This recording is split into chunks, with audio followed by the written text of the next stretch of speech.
Hey everybody, I made this real quick. Made this to accompany the live stream I ran because it's has a little buffering issue for some of you. The December numbers came in associated with collecting the monies from the stadium, the hotel stadium tax for the Raiders, Las Vegas, UNLV Stadium, and the report's bad. According to Chairman of Clark County, Steve Sisolak, the number right now is at $2,633,175. That's worse than the previous bad number of $3,363,667 for November. So we have November and December that are bad. And overall, we've had only 1 month. That's the first one of the collection cycle in March of last year at $5 million. That was really great. So what's the so what of this? Two things.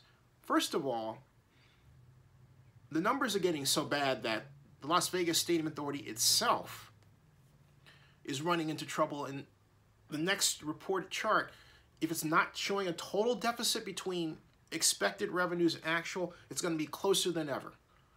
Last week, it was at what, 7% difference. I expect it to be at either zero difference or deficit. If it's not, if it's above that, it'll be above that by what, $20,000. $20,000. The other problem, in order to dream of being able to afford a $700 million, let alone, or $750 million bond issue, let alone a $700 million bond issue, let alone, let's go lower, $670 million bond issue at 30 years, at 4% interest. Guess what?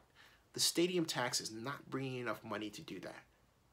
Not right now. You can't turn around and say, it's going to get better in the future. That's not how it works. This looks like Raiders deal number 2.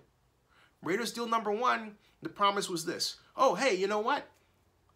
We're going to sell all these PSLs and be privately financed. The fans want it. It didn't turn out that way. The city of Oakland, the county of Alameda, taxpayers paid it. $20 million total. This time around, oh, hey, Raiders deal, no problem. The tourists will pay for it. The taxpayer won't feel a thing.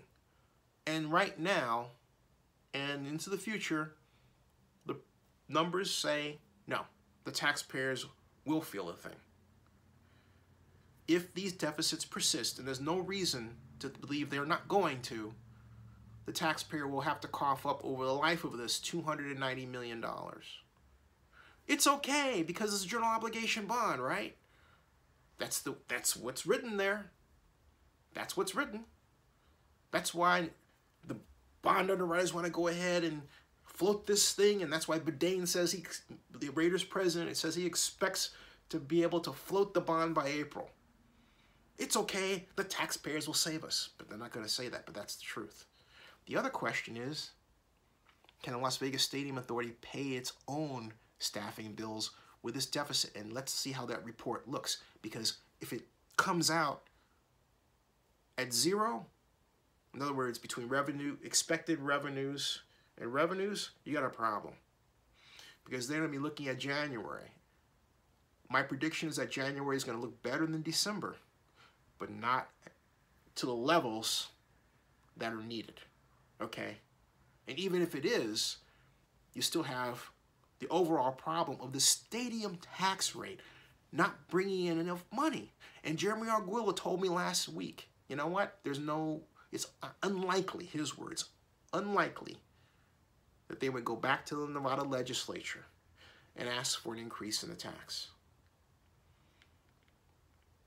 Bad situation. And if they do, then it becomes this. Hey, you're increasing the tax for sports. We have a big education problem. And guess what, folks? This is an election year. Stay tuned to Zenny62.com. Please subscribe to Zenny62 on YouTube. Thank you.